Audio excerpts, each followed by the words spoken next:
어느 한 집사님께서 전화를 하셨는데 그분의 전화의 내용은 하나의 푸념이었고 또 하나의 좌절이었습니다. 하나님에 대한 푸념이었고 하나님에 대한 좌절이었습니다. 그분의 말씀은 이런 내용이었습니다. 목사님, 하나님은 은혜 주실 자를 따로 정해 놓으신 것 같습니다. 은혜도 택함 받아야 은혜를 받는 것 같습니다. 저 같은 사람은 택함을 받지 못했기 때문에 아무리 열심히 예배를 드려도 은혜를 하나님이 주시지 않는 것 같습니다. 목사님, 참으로 불공평하지 않습니까? 누구는 가만히 있어도 하나님의 은혜를 많이 받고 누구는 노력하고 소망을 해도 하나님의 은혜를 받지는 못하고 참으로 불공평하지 않습니까? 그분의 좌절 섞인 그 푸념은 제가 동의할 수가 없었습니다.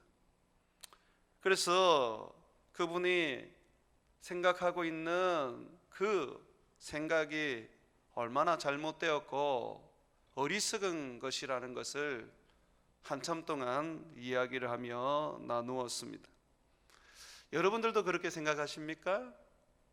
하나님의 은혜를 받아야 우리 그리스도인들이 영적으로 살아가고 믿음으로 살아갈 수 있는데 하나님의 은혜는 어떤 특정한 사람, 하나님이 특별히 택한 사람에게만 부어주는 그런 것입니까? 그렇다고 여기고 있습니까? 그렇지 않습니다. 절대로 그렇지 않습니다. 하나님의 은혜는 누구나 다 받을 수 있습니다. 택한 사람이 특별히 있는 게 아닙니다.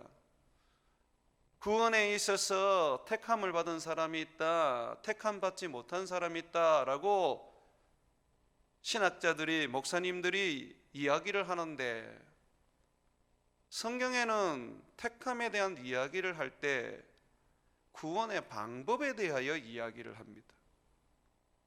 예수를 믿는 사람, 그 사람이 택함을 받은 사람이고 오직 예수 그리스도, 그를 힘입고 그를 의지하는 사람만이 구원을 얻을 수 있는 유일한 정해져 있는 구원의 방법, 예정이라고 말하는 거예요. 가만히 있어도 구원을 받고 노력을 해서 애를 써도 구원을 받지 못하는 그런 일들이 과연 이 땅에 존재한다고 믿는 것은 성경이 말하는 게 아닙니다. 베드로도 오직 구원은 유대인들에게만 있다고 생각했어요. 유대인이 아니라도 유대교에 개종한 사람들만이 구원을 얻을 수 있다고 그렇게 여겼습니다. 예수님을 3년 동안 따라다니면서 밤낮으로 예수님에게 배웠지만 그러나 그는 자기 경험과 자기 지식과 자기 민족의 정통에 매인 채 예수님의 말씀을 제대로 깨닫지 못했던 것이죠. 그래서 예수님께서는 베드로를 고넬료라는 로마의 백부장, 이방인 가정에 보내어 복음을 전하게 하셨고 그리고 거기에 성령을 보내심으로 말미암아 예수님은 모든 사람들에게 구원을 주시기를 원하고 은혜를 베푸시기를 원하며 성령을 부어주시기를 원한다는 것을 알려주셨습니다. 오늘 본문 말씀에 보게 되면 베드로가 설교를 할 때에 성령이 임하더라라는 말씀이 먼저 나옵니다. 44절이죠. 이 말을 할 때에 무슨 말이었습니까? 예수님의 죽음, 예수님의 부활, 예수님의 성천, 예수님의 복음 이야기 아닙니까? 우리를 위하여 죽으시고 우리를 위하여 부활하신 우리의 주 예수 그리스도에 관한 이야기 아닙니까? 이 복음을 이방인 백부장 고넬료와 그 가족들과 그 친구들에게 전하자 성령이 임하게 된 것입니다. 베드로는 깜짝 놀랐어요. 베드로와 함께 갔던 많은 유대인들도 깜짝 놀랐습니다. 구원은 유대인들만 받을 줄 알았는데 하나님의 생각은 그게 아니었습니다. 이방인도 하나님이 구원을 베풀어 주시는 거예요. 그래서 베드로는 그 자리에서 성령 받은 이방인 고넬료의 가족들과 그리고 그의 친구들과 고넬료에게 세례를 베풀었습니다. 세례를 베풀었다는 것은, 물로 세례를 베풀었다는 것은 무슨 의미냐면 교회의 일원으로 인정한다는 것입니다. 하나님의 백성, 하나님의 자녀로 인정한다는 것입니다. 우리와 똑같은 존재, 똑같은 은혜 받은 사람이라는 것을 인정한다는 것이에요. 오늘 주님은 이 고넬료 가정에 성령을 부어주신 사건을 이 성경에 기록하면서 우리에게 말씀해주고 있습니다. 나는 누구든지 나를 간절히 찾는 자, 나를 소망하는 자, 내게 은혜를 받고자 원하고 내게 성령을 구하는 자, 나는 그들에게 은혜를 주고 성령을 주고 축복을 주리라, 그 말씀하시는 것입니다. 제게 전화 왔던 그 집사님에게 제가 물었어요. 하나님이 택한 사람에게만 은혜를 주시는 차별하시는 하나님이라고 푸념하는 그 집사님에게 물었어요. 은혜를 얼마나 구하셨습니까?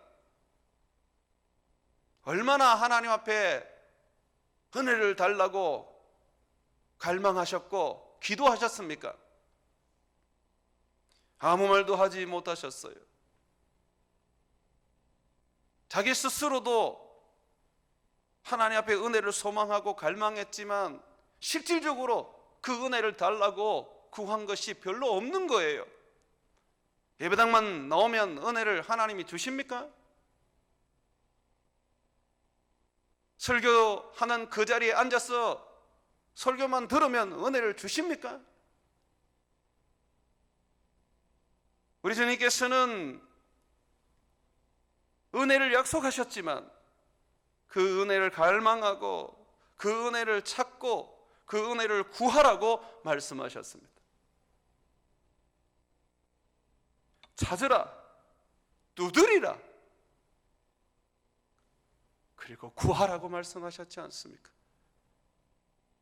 그러면 하나님께서 너희에게 성령을 주시겠다고 하셨지 않습니까? 은혜 받는 방법은 하나님의 말씀 앞에 서서 그 말씀을 듣고 그 말씀을 내 가슴에 심는 것뿐 아니라 구해야 하는 것입니다. 이것은 따로따로 그렇게 놀 수가 없습니다. 같이 가야 하는 것입니다. 하나님의 말씀을 듣고 그 말씀 안에 사는 사람들은 반드시 기도하는 사람입니다. 하나님의 은혜를 구하는 기도자입니다. 하나님 앞에서 기도하고 하나님의 뜻대로 살려고 몸부림치면서 기도하는 사람은 말씀을 붙잡는 사람입니다. 이것은 함께 가야 하는 것입니다. 말씀은 붙잡고 그 말씀을 사모하는데 기도하지 않으면 절름발이 신앙이 되고 하나님의 은혜가 때로는 임할 때도 있지만 임하지 않는 것입니다. 저는 누구보다도 말씀을 많이 연구하고 가까이 하는 사람입니다. 목사고 설교해야 되는 그 직분을 가진 사람이기 때문에 어떤 사람들보다 더 많이 성경을 읽고 연구하고 가까이 합니다. 그러면 늘 저에게 은혜가 머물러 있어야 되고 늘 은혜가 부어져야 되지 않습니까? 그렇지 않습니다.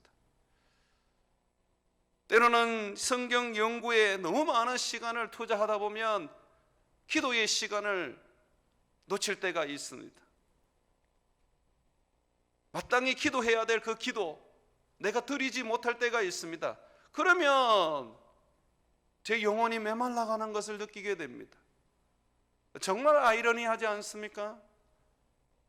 하나님의 말씀을 그저 내 손에서 놓지 않고 늘 가까이 하는데도 불구하고 기도하지 않을 때 내 영혼이 메말라가고 사단이 내게 들어와서 나를 시험하고 나를 넘어뜨리려고 하는 것을 느낍니다.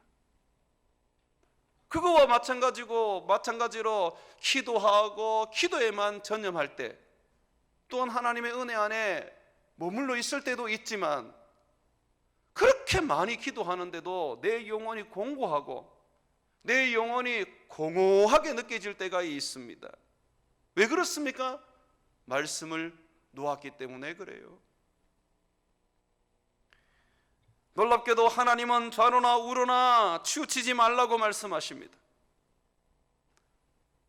말씀을 붙잡는 자는 반드시 하나님의 은혜를 간구하는 기도를 동시에 붙잡아야 하고 기도하고 자기의 모든 시간들을 하나님 앞에 엎드려 간구하는 자는 그게 못지않게 말씀을 읽고 말씀을 듣고 말씀을 가까이 하는 데에 또한 시간을 헌신해야 하는 것입니다. 오늘 말씀에는 고넬료는 하나님의 말씀을 들을 때에 성령을 받았다고 말하고 있습니다. 하나님의 말씀을 들을 때에 성령이 그에게 임하였다라고 그렇게 말하고 있어요. 어떤 말씀을 들었습니까? 그리스도에 관한 말씀입니다.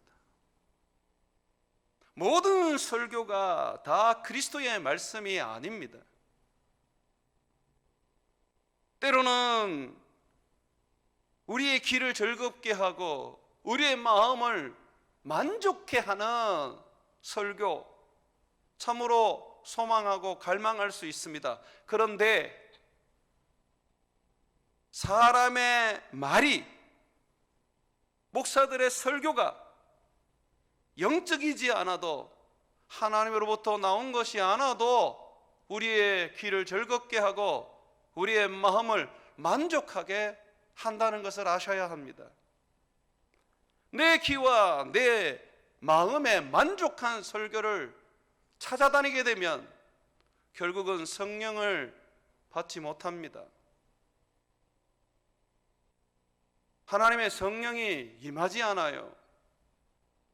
하나님의 말씀을 들을 때에 그 말씀이 때로는 내 마음을 아프게 하고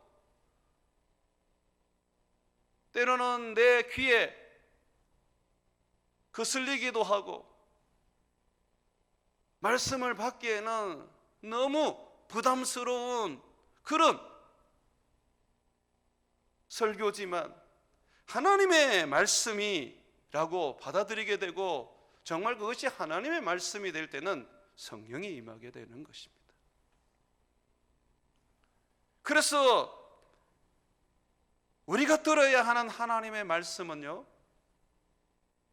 나를 만족시키는 것이 아니고요, 하나님이 원하는 말씀이 전해져야 되는 것이에요. 그럴 때에 그 말씀과 함께 성령이 임하게 되는 것이죠.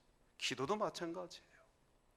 아무리 많은 시간을 애써서 힘써서 간절하게 기도했다 할지라도 하나님의 응답도 하나님의 은혜도 하나님의 성령도 부어지지 않는다면 잘못하고 있는 거예요.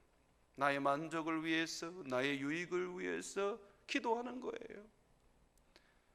짧은 시간의 기도지만은 하나님의 뜻을 위하여 기도하고 주님의 나라와 그 주님의 의를 이루기 위하여 기도하고 성령을 따라서 기도하게 되면 짧은 시간이지만 하나님의 은혜가 폭포수같이 임하는 것입니다.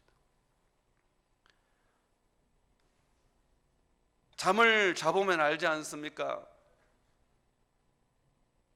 밤새도록 침대에서 이불을 덮고 잤는데도 개운하지 않을 때가 있습니다.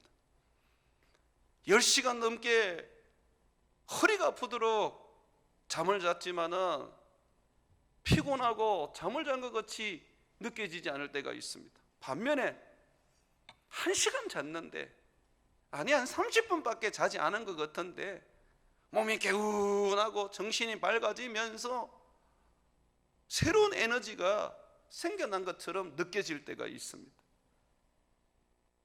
양이 많다고 해서 잠이 많이 내가 잤다고 해서 내 몸이 회복이 되고, 적게 잤다고 해서 내가 피곤한 건 아니라는 것이죠. 은혜가 똑같아요.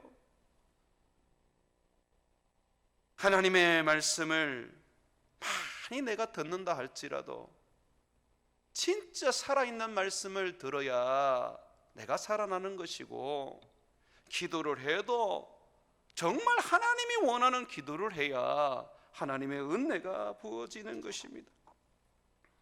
말세가 되면 사람들은 자기의 만족을 위하여 살아갑니다. 영적인 부분도 마찬가지예요. 디모데후서 4장 3절과 4절에 보게 되면, 때가 이르려니 사람이 바른 교훈을 받지 아니하며 기가 가리워서 자기의 사욕을 따를 스승을 많이 두고 그 길을 진리에서 돌이켜 허탄한 이야기를 따르리라. 말세의 현상입니다. 말세에는요, 자기의 사욕을 따라 스승을 많이 둔다 그랬어요. 말씀에 대한 갈급함이 있습니다. 하나님의 은혜에 대한 갈급함이 있습니다. 그 갈급함 때문에 이것저것을 다니면서 말씀을 듣는 것이죠. 그런데 그 갈급함이 잘못된 갈급함, 자기의 만족과 자기의 유익과 자기의 육에 채워지는 행복을 위하여 가지는 갈급함이라는 것이죠. 결국 그것은 자기가 원하는 설교를 듣고 자기가 원하는 기도를 함으로써 멸망으로 가게 되는 것입니다. 주의하셔야 합니다. 은혜 줄 자에게 은혜를 주고,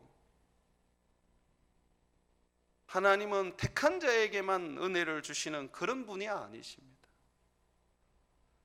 성경에 나는 은혜 줄 자에게 은혜를 주고 긍휼히 여길 자에게 긍휼을 여김을 주느니라 라고 하실 때는요, 어떤 자에게 은혜를 주시느냐면요, 하나님의 은혜를 주는 자는 하나님을 찾는 자입니다.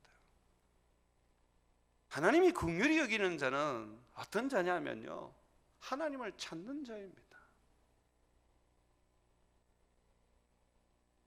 어떤 특정한 사람을 하나님이 선택하고 정해서 은혜를 주시거나 은혜를 안 주시는 게 아닙니다. 간절히 하나님을 찾고 하나님을 구하는 자들에게 하나님은 은혜를 베푸는 거예요. 하나님을 구하는 자에게 은혜를 베푸는 거예요. 예배를 나와도 자기의 만족을 위해서 나오고, 예배를 드려도 자기의 행복을 위하여 예배를 드리는 사람, 하나님 찾는 사람 아닙니다. 예배는 나를 위하여 드리는 게 아니에요. 하나님을 위하여 드리는 거예요. 예배는요, 하나님 앞에 드려지는 산 제사입니다. 정성을 다해서, 힘을 다해서, 마음을 모아서 하나님께 올려드리는 것이 예배입니다. 하나님이 협조하셔야 되고 하나님이 만족하셔야 되는 것이 예배입니다. 그러나 우리는 우리의 협조감과 우리의 만족을 찾아서 예배를 드립니다. 그러니 어찌 성령이 임할 수 있겠습니까?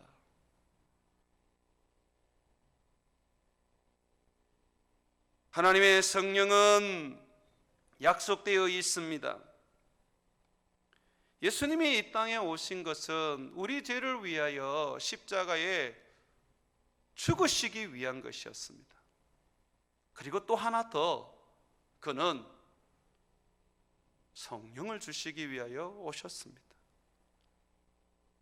예수 그리스도를 믿고 구원을 얻은 자에게 날마다 구원의 기쁨이 넘쳐날 수 있도록 성령을 주시고, 험한 세상 살아가는데 지혜롭게 시대를 분별하면서 하나님이 기뻐하는 삶이 무엇인지 찾아서 살아갈 수 있도록 지혜를 주시고, 악한 사단을 물리치며 발 아래 무릎을 꿇게 만들으신 권능을 주시며, 마음을 강하게 하고 담대하게 하여서 어떤 일에도 쉽게 굴복하지 않고 좌절하지 않고 도리어 용기를 내어 일어나서 앞을 향하여 전진하게 하시려고 성령을 주시죠.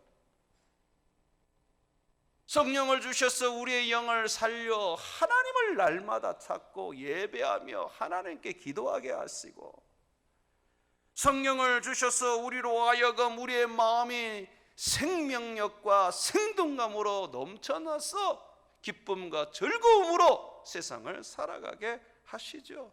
그리고 마침내 우리의 몸은 쇠하여지고 병들어 죽게 되지만 성령으로 말미암아 새로운 몸, 부활의 몸, 영의 몸을 입게 하시는 것입니다.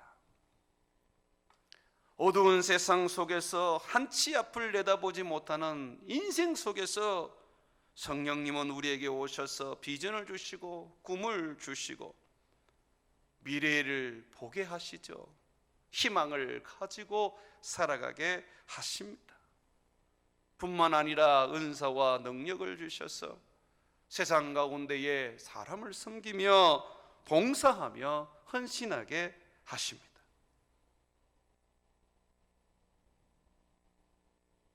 성령께서 우리에게 임하여서 우리로 하여금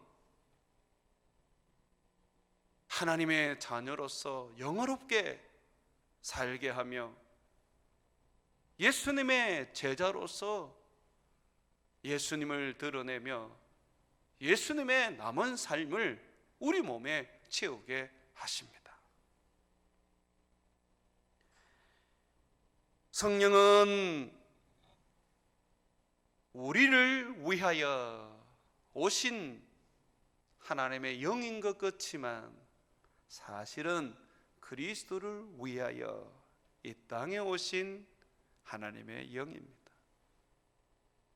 나를 만족케 하시기 위하여 오신 것이 아니라 내 안에 예수로 충만하게 하고 예수로 가득 차게 하여서 내가 예수님 앞에 굴복하고 내가 예수님을 위하여 살아갈 수 있도록 하기 위하여 오신 것입니다. 그러니 나를 위하여 성령을 구하고 내 삶을 위하여 하나님의 은혜를 찾으면 결국은 성령이 우리에게 임하지 못하는 것이죠. 그 자리에 사단이 광명한 천사와 같이 위장하여 우리를 찾아올 뿐입니다. 사랑하는 성도 여러분, 주님이 우리에게 성령을 주시는 것은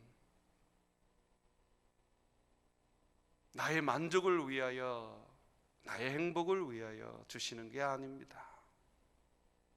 나를 죽여 내 안에 그리스도가 살게 하시려고 성령을 주시는 것입니다. 그러므로 성령에 충만해지게 되면, 성령으로 가득 차게 되면 우리는 우리 주님을 날마다 생각하고 그분을 위하여 살려고 몸부림치고 그분을 예배하며 그분을 기쁘게 하려고 하게 되는 것이죠. 생각해 보십시오. 그리스도를 위하여 사십니까? 그리스도가 여러분을 위하여 살기를 원하십니까? 그리스도를 위하여 사시는 분은 성령을 받으실 것이고 은혜를 누릴 것입니다. 그러나 그리스도가 나를 위하여 살아주기를 원하고 그리스도가 나를 축복하여 세상 가운데 나를 드러내주기를 원한다면 성령은 받을 수 없습니다. 고넬료는 예수 그리스도의 복음을 들을 때 그리스도를 그의 마음의 주인으로 영접했습니다. 그 영접한 그 모습을 성령은 보시고 그에게 임하여 그를 성령으로 충만하게 하셨습니다. 예수님을 믿는다고 하면서도 성령 못 받은 분들은 구원을 얻지 못한 분들이에요. 왜 성령이 임하지 않을까요?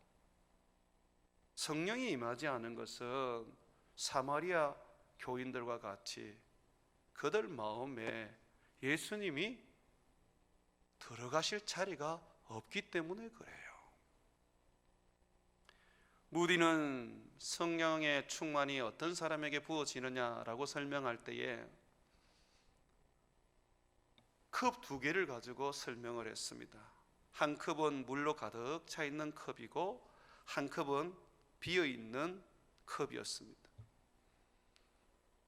무디는 이 2컵을 가지고 주전자에 물을 담아 물을 붓게 된다면 어느 컵이 물을 담을 수가 있을까요? 라고 그렇게 물었습니다. 뻔한 거 아닙니까? 물이 담겨져 있는 컵은 더 이상 물을 담을 수가 없는 것입니다. 그러나 비어 있는 컵은 물을 담을 수가 있죠. 이와 같이 하나님의 성령을 받으려면 자기를 비워야 합니다. 자기를 죽여야 해요.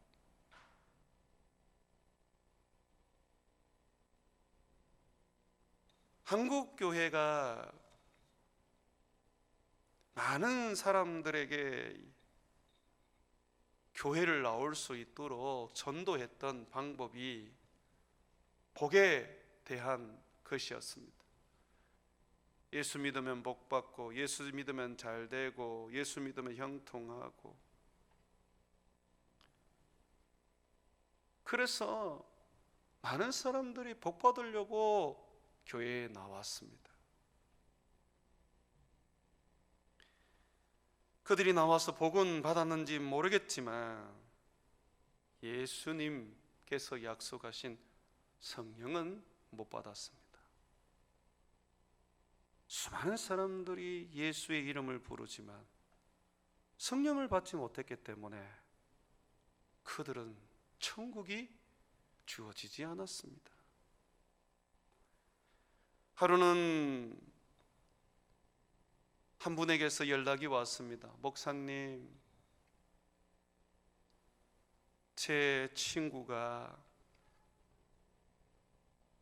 저와 함께 하룻밤을 보내면서 예수님의 복음을 영접하고 그리고 하나님의 은혜를 받았습니다. 그런데 며칠이 못 되어서 그 친구가 정신병원에 들어가게 되었습니다. 그게 무슨 말이냐 그렇게 제가 물었더니 하는 말이 제 친구가 예수님을 구주로 영접한 줄 알았는데 제 친구는 예수님을 구주로 영접하지 않았습니다. 그런 가운데에 저와 함께 기도할 때에 성령의 부어주심을 그 친구가 맛을 본 것 같은데 그것이 그 친구에게 문제가 되어서 정신이 나가버렸습니다. 그래서 지금 정신병원에 있다는 것이죠. 차근차근 그 얘기를 들어보니까 하룻밤 친구와 같이 살면서 예수님의 복음을 전하는데 예수님, 축복하는 예수님, 실패에서 성공으로 변화시켜 주시는 예수님, 잘되고 흥황하게 해주시는 예수님을 이야기해 주었다는 것이죠. 이 친구가 그런 예수님이면 나를 믿겠다 하고 받아들였는데 이 여집사님이 이 친구를 위해서 주여 성령을 부어 주옵소서, 성령을 부어 주옵소서 하면서 그 자리에서 성령 받기를 서로 간구했는데 성령이 임하더라는 것이죠. 근데 그 친구도 그런 성령을 맛봤다는 것이죠. 그 성령을 이제 맛보면서 이 친구가 자기에게 어떤 그런 신비로운 것들이 경험이 되니까 그 순간부터 교만해지기 시작하고 높아지기 시작하고 나는 뭐든지 할 수 있는 존재가 되었다라고 하면서 이상해지기 시작하더라는 것이죠. 그리고 난 다음에 귀신이 들어가서 자기가 손을 쓸 수 없는 그런 상태가 되었다는 것이죠. 지금 많이 후회를 합니다. 예수 믿게 하려고 잘되고 복받고 흥황하고 능력으로 충만한 것을 이야기를 했는데 그 친구는 그 예수를 통해서 자기가 어떤 특별한 존재, 초능력을 가진 존재, 그런 존재가 될 수 있다고 그렇게 받아들이게 된 것이죠. 여러분, 하나님의 성령이요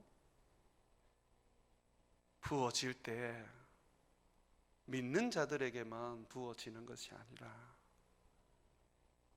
우리가 임하는 그곳에 하나님이 성령을 부으실 때는 믿지 않는 자들도 그 성령을 체험하게 됩니다. 예수님이 제자들을 둘씩 짝지어서 전도하러 보낼 때에 가룟 유다도 능력을 맛봤어요. 히브리서에 보게 되면 한 번 비침을 받고 한 번 은사에 참여하게 되고 넷세의 능력을 경험할 수 있다고 말합니다. 예수 그리스도를 정말 자기의 주인으로 모시기 위하여 자기가 죄인인 것을 깨닫고 회개하고 자기 자신을 비우고 그리고 그 빈 자기 안에 예수님을 주인으로 모셔야 하는데 회개가 없고 여전히 자기는 자기 안에 주인이고 자기의 꿈과 자기의 생각과 자기의 삶을 추구하고 있기 때문에 예수님을 믿는다고 하지만은 실질적으로는 예수님을 자기의 꿈과 자기의 삶의 축복을 위하여 받아들이는 그런 존재밖에 안 되는 거예요. 그러니 예수님이 거기에 임재하시겠습니까? 성령의 은혜를 맛봤다고 해서 성령이 보혜사로서 그 안에 임재하시겠습니까? 방언은 하지만은 예언은 한다 할지라도 주님이 그 안에 없는 거죠. 주님이 난 너를 모른다고 말씀하시는 거죠. 여러분, 예수님을 믿게 되고 참으로 성령이 임하게 될 때는요, 정말 우리 안에 성령이 임하게 될 때는 온전한 회개가 이루어져야만 됩니다. 한번 말씀을 보시죠. 11장 18절 베드로가 예루살렘에 가서 유대인들에게 고넬료 가정에 임한 성령에 대한 이야기를 해줍니다. 하나님이 고넬료 가정 이방인들을 구원하신 이야기를 해줍니다. 복음을 전하는데 자기들이 받았던 성령, 동일한 성령이 임했다는 것을 얘기해 줍니다. 그때 이들이 이렇게 반응해요. 18절 그들이 이 말을 듣고 잠잠하여 하나님께 영광을 돌려 이르되 그러면 하나님께서 이방인들에게 뭘 주셨다? 생명 얻는 회개를 주셨도다. 정말 성령을 내가 받고 성령이 나에게 주인으로 임하여서 나를 이끌어 충만하게 하시려면 회개가 수반되어야 합니다. 내가 죄인인 줄 모르고 내가 육적인 삶을 살아가고 있다는 것을 인정하지 않고 깨닫지 못하고는 진짜 성령이 임하지를 않아요. 한번 성령을 맛볼 수는 있는데요, 거기에 사단이 들어가서 결국은 돌아버리는 것이죠. 성령을 받는 사람은요, 누구나 다 받을 수가 있습니다. 주님을 사모하기만 하면 누구나 받을 수 있습니다. 자기가 죄인인 것을 알고 자기의 죄를 씻어질 그 주님을 기다리는 자는 누구나 받을 수가 있습니다. 내 비전과 내 꿈과 내 부유함을 이루기 위하여 성령이 여러분에게 임하지 않습니다. 여러분을 죽이려고 임하시는 것이 성령입니다. 여러분을 낮추게 하시기 위하여 임하시는 분이 성령입니다. 내가 죄인인 것을 알게 하시는 분이 성령이고, 내가 무익한 존재라는 것을 알게 하시는 것이 성령이고, 땅의 끝이 아니라 하늘의 끝으로 살겠다고 주님 앞에 나오게 만드는 것이 성령입니다. 그러므로 한국교회가 지금까지 가르쳤던 성령,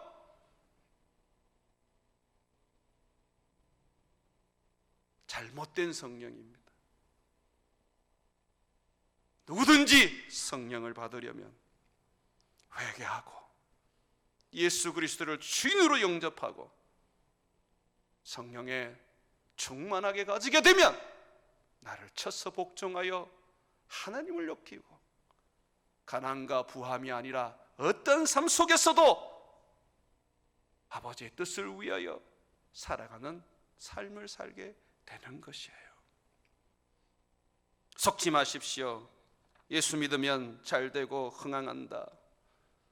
어떤 사람에게는 그것을 은사로 하나님이 능력으로 주시지만, 어떤 사람에게는 하나님은 가난함과 병든과 어려움을 통하여서 그의 영광과 그의 뜻을 드러내는 것입니다.